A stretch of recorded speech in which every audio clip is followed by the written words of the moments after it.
नमस्कार, मैं हूं अंजलि और आप देख रहे हैं BNN न्यूज। तो चलिए शुरुआत करते हैं आज की प्रमुख खबर से। कोरोना वेरिएंट ओमिक्रॉन के संक्रमण को देखते हुए हाईकोर्ट की चुनाव आयोग की अपील के बाद चुनाव हो या ना हो, इस पर बहस छिड़ गई है। ऐसे में एनडीए की सहयोगी पार्टी अपना दल एस की नेता और केंद्रीय राज्य मंत्री अनुप्रिया पटेल ने कहा कि चुनाव को लेकर फैसला आयोग करेगा। रही बात चुनाव की, तो हमारी पार्टी चुनाव के लिए तैयार है। दूसरी तरफ उन्होंने 69,000 शिक्षक भर्ती पर आज आए फैसले का उन्होंने स्वागत किया। कहा, प्रदेश सरकार का यह बेहतरीन निर्णय है। अभ्यर्थी अपनी मांगों को लेकर लगातार प्रदर्शन कर रहे थे। हमारी पार्टी ने भी इसकी मांग की थी। अपना दल इसकी राष्ट्रीय अध्यक्ष व केंद्रीय राज्य मंत्री अनुप्रिया पटेल ने अपने निवास पर मीडिया से बात करते हुए 69,000 शिक्षक भर्ती पर सरकार द्वारा लिए गए फैसले का स्वागत करते हुए इसके लिए प्रदेश के मुख्यमंत्री और देश के प्रधानमंत्री को धन्यवाद दिया। कहा कि उनकी सरकार इस बात की मांग करती आ रही थी और आज इस लड़ाई में उनकी पार्टी को जीत मिली है। इस जीत के लिए वह प्रदेश और केंद्र सरकार की आभारी है। कोरोना वेरिएंट ओमिक्रॉन के बढ़ते संक्रमण को देखते हुए इलाहाबाद हाईकोर्ट द्वारा चुनाव आयोग से चुनाव टालने की अपील कर कहा कि हमारी पार्टी चुनाव के लिए तैयार है।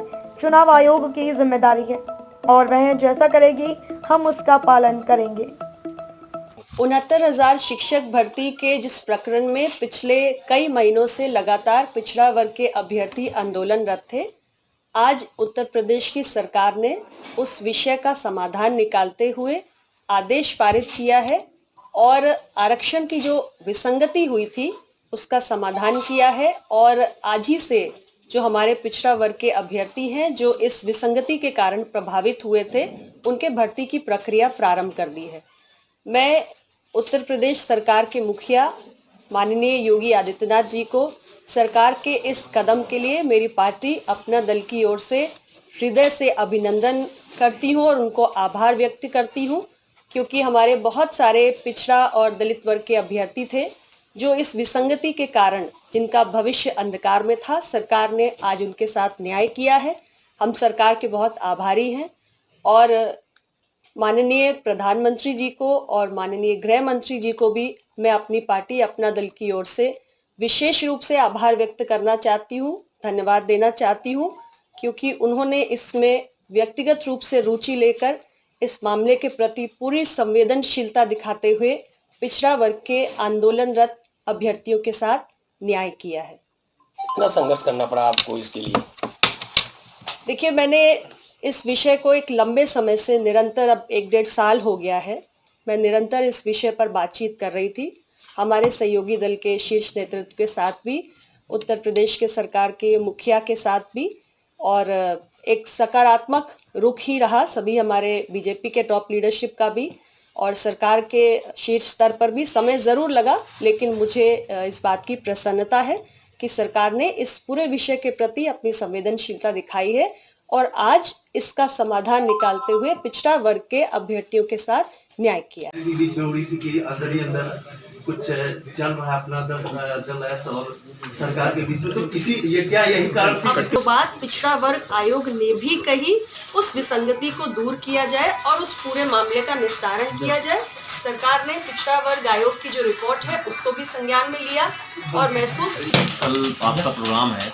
कल नारायणपुर पंप के नाल हमारा एक दूसरी सक्सेस बहुत बड़ी है। जिले के लिए मैं बहुत टाइम से प्रयास कर रही थी, धर्मपाल सिंह लगी हुई थी, अब जाके हुआ है। चलिए, तो लेकिन अब सारे एमएलए कम से कम नहीं, जिले के लिए बहुत अच्छी बात है कि आपका प्रयास बहुत सराहनीय। अच्छा, जो परियोजना वापस चली गई थी, क्या वो एक और 50 का आयुष हॉस्पिटल जो है उसका भी लैंड सर्वे वर्वे करा के सब रिपोर्ट मैंने ministry of Ayush government of India में पहुंचा दी, बहुत जल्दी वो भी मिल जाए। तो हम लोग देख रहे हैं कि कहीं कहीं ये भी हो रहा है कि ये हमारे काम बोलता है और ये काम लगा हुआ है, दिख रहा है। दिल जो बोले मान लीजिए। ये विषय काफी लंबे समय से 1-1.5 साल से लटका हुआ था और छात्र आंदोलन कर रहे हैं आज लगभग 5 महीने से। समय लगा है, इसमें कुछ पेचीदगियां हो सकती हैं, मैं उसके बारे में ज़्यादा टिप्पणी नहीं करूंगी, लेकिन अंत भला तो सब भला।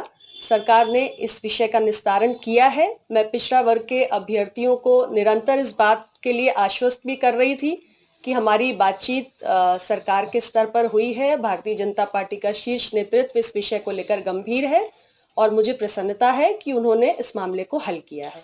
अच्छा, अभी इलाहाबाद हाई कोर्ट ने कल जो है इस बात को कहा है कि चुनाव को टाल दिया जाए। ओमिक्रॉन के वेरिएंट को लेकर बहुत ज़्यादा संक्रामकता जिस तरीके से बहुत ज़्यादा है, तो आप अपनी पार्टी की तरफ से आपकी क्या राय है? क्या चुनाव को टाला जाना चाहिए? ये जनहित में है? देखिए, जहाँ तक कोरोना की बात है तो हम सभी को जो हमारे इस ओमिक्रॉन का जो ये नया वेरिएंट आया है कोरोना का, जहाँ तक इससे बचाव की बात है तो जो हमारे स्वास्थ्य के विशेषज्ञ हैं, हमारे एम्स के डायरेक्टर ने 2 बातें कही हैं जो हमारी सरकार भी बार बार कह रही है कि 2 ही तरीके हैं। एक, जो हमारा कोविड उपयुक्त व्यवहार है उसका हम पालन करें, और दूसरा, वैक्सीनेशन जिसने भी नहीं कराया है वो कराए।